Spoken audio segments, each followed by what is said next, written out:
gudoomiyaha gobolka Sanaag Maxamed Axmed Caalin Tiimbaro oo ay weheliyaan taliska ciidanka booliska gobolka Sanaag iyo maamulka degmada Ceergaab ayaa xarunta maamulka gobolka Sanaag kula wareegay gacan ku dhiglihii dhawaan dilka u geystay marxuumad Rooda Cali Cadde degmadaasi Ceelaf Weyn oo lagu soo qabtay magaalada Qardho waxaana ugu horreyn halkaasi ka hadlay waayeelka iyo madax dhaqameedkaas soo gacan galiyay gacan ku dhiglaha oo halkaasi si weyn ugu mahad celiyay maamul goboleedka Puntland iyo simada dhaqanka ee maamulkaasi Puntland oo gacan weyn ka geystay bay yiraahdeen in dib loogu soo celiyo gacan ku dhiglaha dawladda Soomaaliland gobolka Sanaag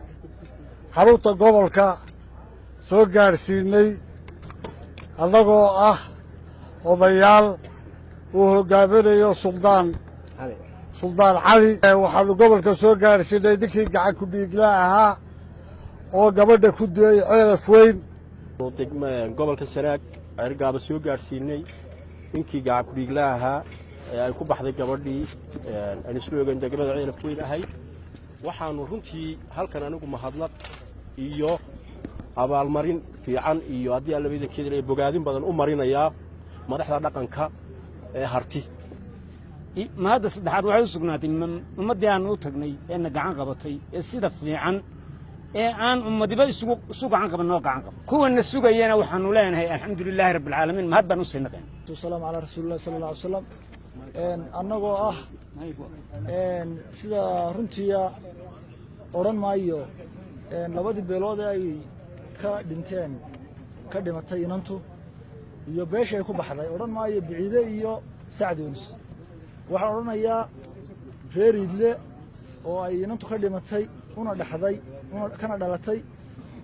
haddaanu nahay suldaankii iyo odayaashii kale dhammaantayo waxaanu ka hawlgalay oo si daacada oo xaqiiqataankii aadmiguna nagu arko ilaahayna nagu ogiyo ugu hawlgalay inanka soo qaban wuxuu galay gobolka Karkar wuxuu galay boqortooyadii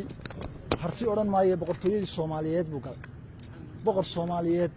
baan halka ugu tagnay waxaan ugu tagnay cuqaal hawshaan u baxnay u soo qaadanay way sogay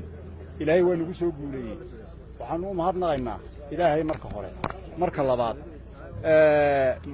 odayaashii aanu halka ugu tagnay ee reer Qardhood hadday madax dhaqameed tahay hadday baacimusha tahay hadday boqorka tahay dhammaantood waa u mahad celinayaa sidii hagar laanta ahayd ee islaamnimada ahayd ay noola shaqeeyeen ee arrinka nooga caawiyeen waa u mahad celinayeen ilaahay waa nagu soo guuleeyay inankii dhibka geystay waa keenay halkan aanu keenay dawladdu ma keenin dawladdu dayada oo shacbiga halkay ka baxay marinayso dawladdu wuxuu ka galay laakiin waxaan u keenay reerkii uu dhibka u geystay aad iyo aad ugu mahadnaqaynaa boqor Burhaan boqor Muuse iyo maamulka halka gobolka Karkar aad baan ugu mahadnaqaynaa sida wanaagsan ee qiimaha iyo sharafta leh ee hawsha maanta ay uga qayb qaateen nimanka walaalaha hawshooda u saafjareen ugu mahadnaqaynaa waxa iyaguna halkaasi ka hadlay maayirka degmada Ceergaab iyo saraakiisha ciidanka qaranka ee gobolka Sanaag taliyaha ciidanka RRUda ee Soomaaliland oo dhammaantoodba si isku mid ah ugu mahad celiyay maamul goboleedka Puntland iyo cid kasta oo ka qayb qaadatay soo celinta gacan ku dhiglahaasi dadaalka wanaagsan ee la sameeyay ee beesha idara samaysay iyo ciddii kale ka gacan ka geysatayda aad iyo aad u mahadsanyihiin idankan waxaan leenahay naf waliba waqti bay iska leedahay nin walbana dil buu ku xukuman yahay waxaan aad iyo aad ugu mahad celinayaa odayaasha suldaanku hogaaminayay oo aad iyo aad iyo aad iyo aad hawsha ay qabteen ay qaranka iyo ummadaba wax u tarayso waxaan kaloo aad ugu mahad celinayaa maamulka gobolka oo gacan